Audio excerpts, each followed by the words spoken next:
4 दिवस झालं आमच्याकडे पाऊस होता आणि कालपासून ऊनच पडले की हो. आणि घरात आहे तोवरच वाटतंय पाऊस किती रानात झालाय कुणाला ठाऊक. आणि आज रानात येऊन बघतोय तर पायाला चिखल बी लागेना, खडखडीत वाळलंय बघा. तुम्हाला माहीतच आहे या रानात एक बेडाड वांगी आणि एक बेडाड श्रावण घेवडा केला आहे.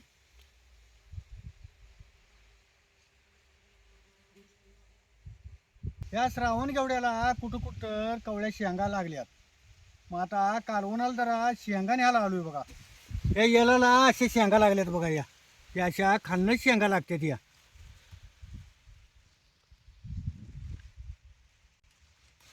आता कवळ्या कवळ्या जरा शेंगा घेतो की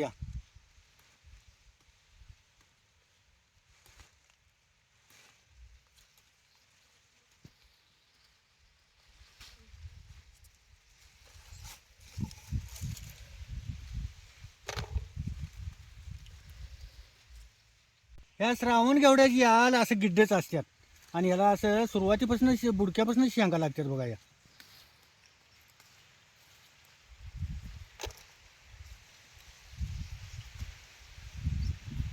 हे जे याल असं असं उरपाट करूनच जून असू द्यात किंवा कवळ्या असू द्यात असं याल वर करूनच ही शेंगा तोडायला लागतात.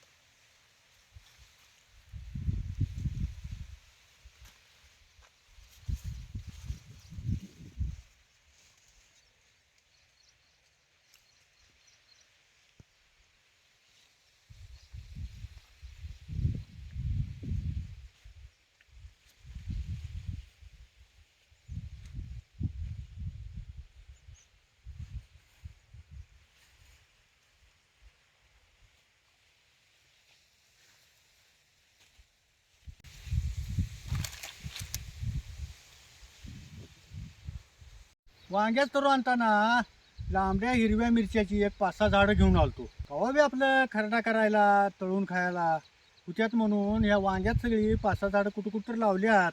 ह्या घेवड्याच्या बेडला एक झाड लावले बघा आणि ह्याला हिरव्या मिरच्या लांबड्या किती आहेत आणि झाड किती भरलंय बघा.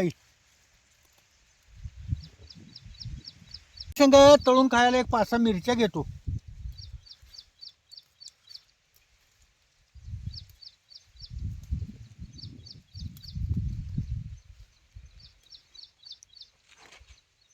ह्यात एक 5-6 झाडं लावल्यात पण विकत आणायला लागत नाहीत मिरच्या, म्हणून म्हटलं असू द्यात एक 5-6 झाडं. आता कालवणापुरत्या घेवड्या शेंगा एवढ्या घेतल्यात आणि तळून खायापुरत्या एक मुठभर मिरच्या बी घेतल्यात.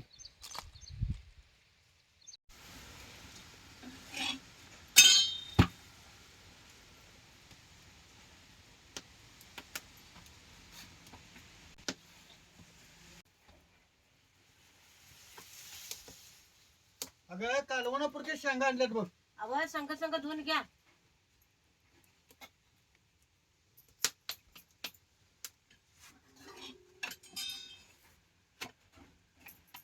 आई या बुट्टीतच धुतो आता.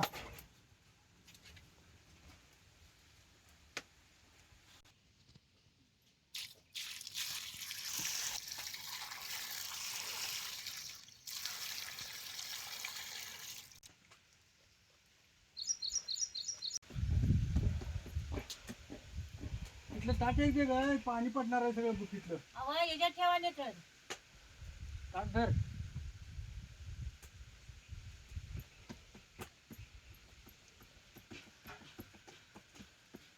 अव माझ्या भाकरीवर आल्या तर जरा शेंगा तर मोडा की.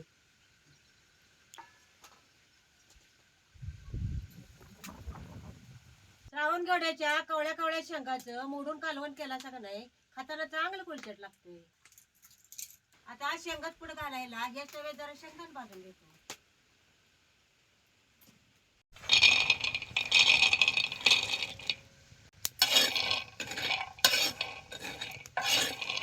तवा चांगला तापलाय तर शेंगदाण चटक्यात भाजणार आहे.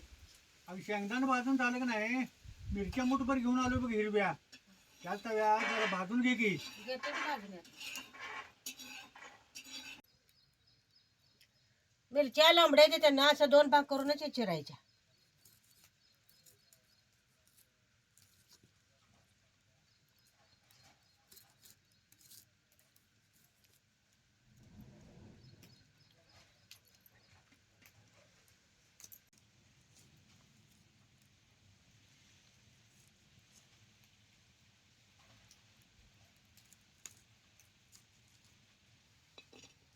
अहो वांगी लावताना जर मिरच्या झाड आणलेली त्याला मिरच्या चांगल्या लागल्यात किंवा मिरच्यानं भरलंय त्याला आणि एवढ्या लांबड्या अशा मिरच्या आहेत बघ. चांगल्या की किंवा मिरच्या या हे मिरच्या एक नंबर आहे झाड ती 5-6.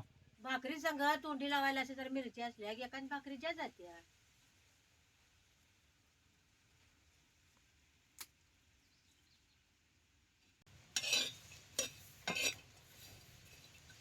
त्याच्या जरा तेलाचा टाक सोडतो म्हणजे मिरच्या चटक्यात बसत्यात.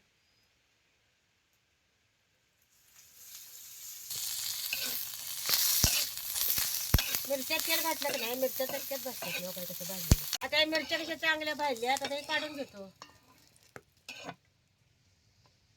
त्याच्यात जरा मीठ टाकतो.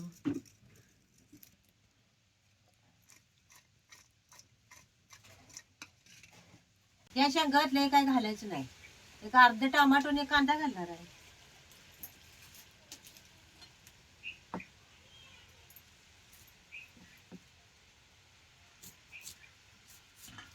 काय बी घातला का नाही शेंग मग चवी लागत नाही. कांदा बी असा बारीकच चिरून घ्यायचा.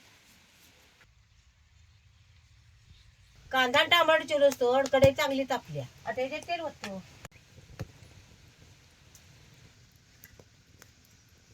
आता याच्यात एक एक चमचा जिरं मोहरी टाकायची. आता हे बारीक चिरलेला कांदा यात घालायचा.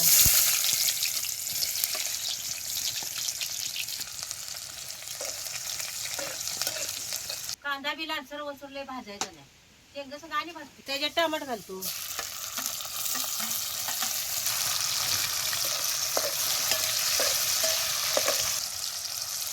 बारीक अशा शेंगा मोडून घ्यायच्या. आता या मोडलेल्या शेंगा तेलात चढ भाजून घ्यायच्या.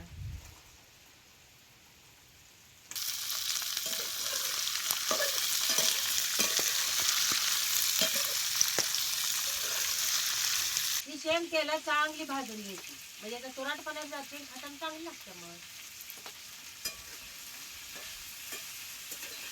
आता हे भाजल्या शेंगदाण गार झाल्यात. शेंग भाजतो जरा खलबत्यात चेचून घेतो.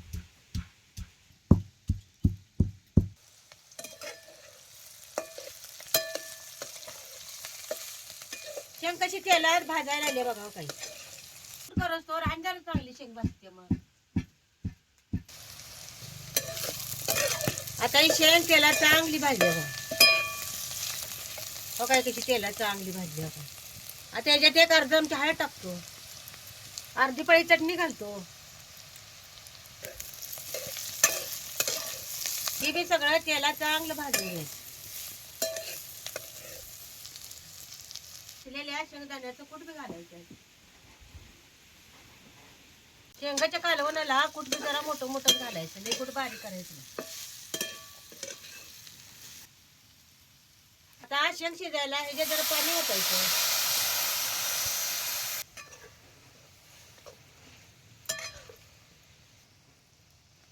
या शेंगात लई पाणी घालायचं नाही.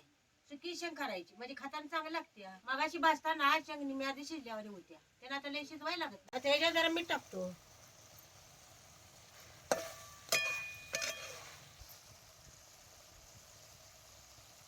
श्रावण कवड्याची कवळी शेंग आता ही खायला तयार झाली बघ.